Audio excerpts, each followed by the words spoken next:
तो सभी भाइयों को राम राम सुबह सुबह की। और देख सकते हैं आज के एक नया वीडियो में आप सबका स्वागत पंखीजा डेयरी फार्म यूट्यूब चैनल पर। सर्दी हो गई है काफ़ी, मौसम ठंडा होने की वजह से। और एक मुसीबत ख़त्म नहीं हो दूसरी पहले आ जाती है। डेयरी फार्म में सबसे बड़ी प्रॉब्लम यही है कि जब तक आप डेयरी फार्म करोगे जब तक आपको मुसीबत रहेगी ही रहेगी। 1000 में एक डेयरी फार्म ऐसा होगा जो यूं बोल देगा कि यार हमारा बिल्कुल सही साठ चल रहा है और कोई मुसीबत नहीं आती है।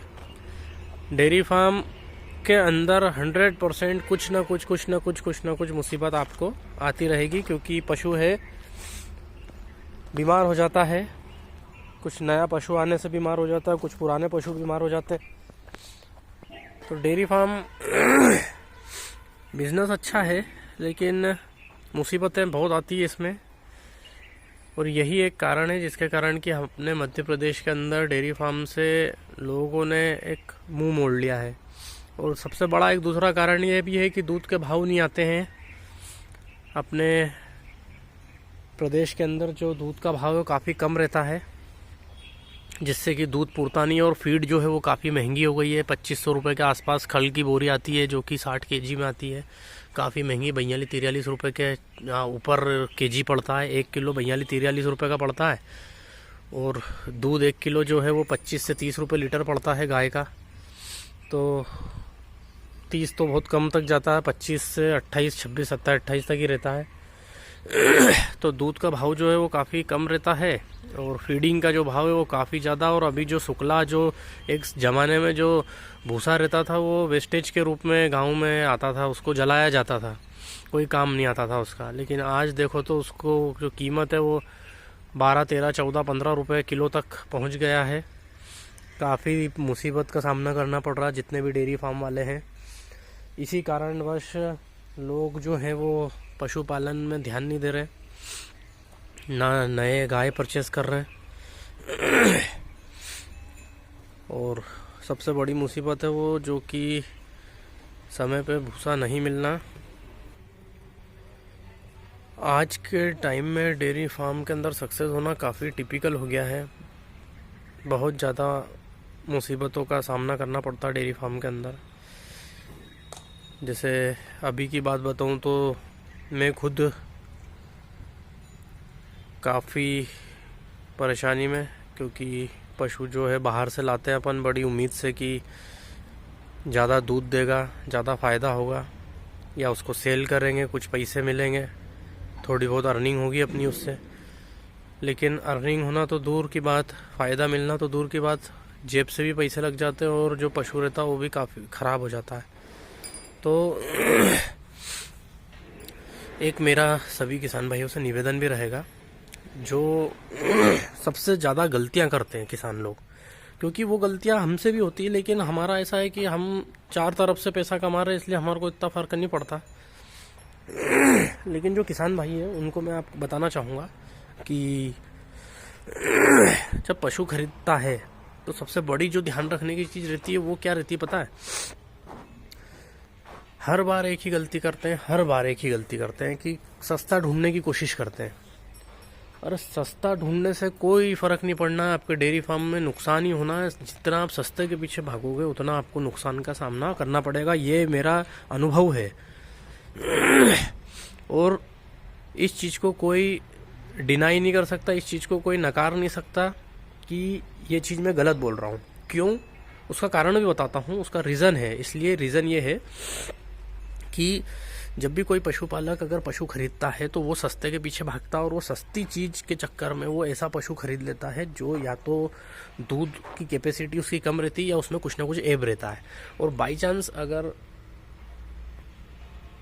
100 में एक बार ऐसा हो जाता है कि एक सस्ती गाय अच्छा दूध निकाल देती है, लेकिन अगर 8 किलो से लेकर 10 किलो एक टाइम में अगर दूध नहीं देती है गाय तो उसको डेयरी फार्म में रखने से मतलब ही नहीं है।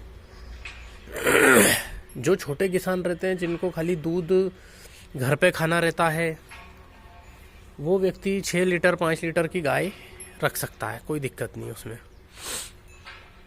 और मैं ऐसा भी नहीं बोल रहा हूँ कि बात सस्ता और बात महंगे की नहीं है, बात खाली दिमाग की है कि आप कितना दिमाग यूज़ कर रहे हो पशु खरीदने के अंदर। देखो उदाहरण मैं देता हूँ, अब ये मैं महंगी गाय खरीद के लाया था, ये भी बीमार हो गई, ठीक है।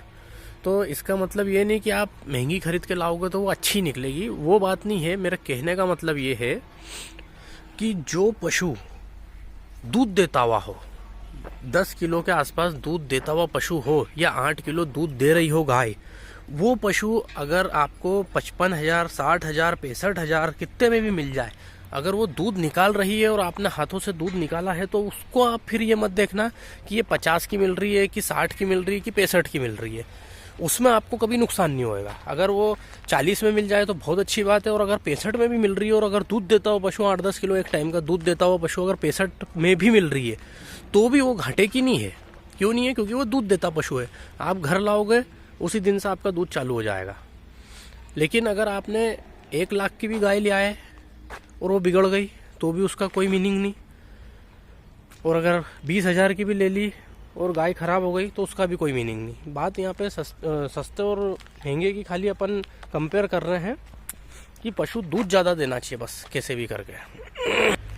अगर पशु के पास दूध है तो उसका पैसा आप ज़्यादा भी दे देंगे, कोई दिक्कत नहीं। लेकिन आप उसमें लालच करेंगे कि नहीं यार ये 65,000 रुपये मांग रिया है और दूध उसके बाद 8-10 किलो टाइम का दूध लग रही है, और अपन उसको छोड़ के अपन सोचेंगे कि मैं 45,000, 50,000, 40,000 रुपये में मैं एक दूसरा पशु खरीद लूँ, वो सस्ता दे रहा है। तो दूध देता हुआ पशु ज़्यादा अच्छा मेरी नज़र में, बजाय कि जो दूध नहीं दे रहा और बोल रहा है कि ये 10 किलो लगा देगी और मैं 40 में दे दूंगा आपको, तो वो महंगा पशु है मेरे हिसाब से। और जो लगता हुआ पशु वो 65 की जगह अगर 70 में भी ले लिया अपन ने तो भी वो पुर जाएगा अपने को, कोई दिक्कत नहीं। तो इन चीज़ों का थोड़ा ध्यान रखना चाहिए। और मंडियों में जो सबसे बड़े धोखे होते हैं वो यही होते हैं कि वहाँ पे दूध का कोई वो नहीं रहता है, किसी प्रकार की दूध की कोई गारंटी नहीं रहती, कुछ भी नहीं रहता है। और वो लेंगे भी तो 4-5 लीटर की दूध की गारंटी ले लेंगे, बस, इससे ज़्यादा कुछ भी नहीं। हाँ, अगर मंडी से पशु खरीद रहे हो और ज्ञावन खरीद रहे हो, थोड़ा स्वस्थ पशु देख के और हर चीज़ बिल्कुल टटोल लो, थन वन अडर क्वालिटी सब कुछ टटोल के अगर लेंगे और कोशिश करो लोकल का पशु अगर मिल जाए तो उससे अच्छा कोई काम ही नहीं, क्योंकि मंडी में आपको थोड़ा सस्ता भी मिल जाएगा पशु। लेकिन उसके लिए अनुभव बहुत चाहिए। मंडी के अंदर बहुत ज़्यादा ठगी चलती है, मंडियों के अंदर हाथ ही नहीं धरने देंगे आपको दलाल लोग, इसलिए वहाँ पे अनुभव बहुत ज़रूरत होनी चाहिए, अनुभव की। और साथ में मेन चीज़ क्या है, जहाँ से भी लोग वहाँ के लोकल बंदे हों आपके साथ होना बहुत ज़रूरी है। तो आज वीडियो बनाने का मेन उद्देश्य ज़्यादा कुछ भी नहीं, बस आप सभी किसान भाइयों से बात करना थी।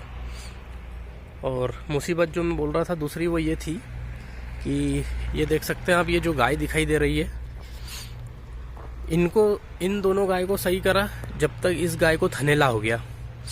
अब इसका इलाज कर रहा हूँ, तो मतलब मुसीबत जो है वो लगी की लगी रहती है। इसको ठीक करा, उसको ठीक करा नहीं, जब तक इसको थनेला हो गया। और वो जो मेरी केड़ी है उसको तो मैंने अभी अडर पे स्वेलिंग थी, क्योंकि पहले भी हाथ में जनी थी, जिसको गांव की लैंग्वेज में रड़का भी बोलते हैं, स्वेलिंग थी, इसको पानी भरा हुआ था थोड़ा, अब जाके वो ख़त्म हुआ है। क्योंकि इसको भी मैंने 3 दिन से कंटिन्यू अभी इंजेक्शन दिए हैं, जिससे कि इसका दूध भी कम पड़ गया है। पहले 7.5 लीटर पे आ गई थी, लेकिन ये अब वापस से 5 लीटर के आसपास आ गई है दूध की। इसकी मेरे को कोई प्रॉब्लम नहीं, वो तो बढ़ जाएगा, लेकिन अडर पर स्वेलिंग और वो ज़्यादा थी, इस कारण से मैंने इसको इंजेक्शन लगाया कंटिन्यू। जो सूजन थी वो ख़त्म हो चुकी है। अब सोच रहा हूँ कि एक बार का और लगा दूँ ताकि किसी प्रकार की कोई दिक्कत ना आए। फिर दूध तो क्या बढ़ता रहेगा, क्योंकि स्वस्थ केड़ी है, खाने पीने में बिल्कुल बेहतरीन है, किसी प्रकार की कोई दिक्कत भी नहीं हुई है। तो वीडियो को समाप्त करते हैं, फिर नई वीडियो लेकर आएंगे नए अनुभव के साथ। धन्यवाद।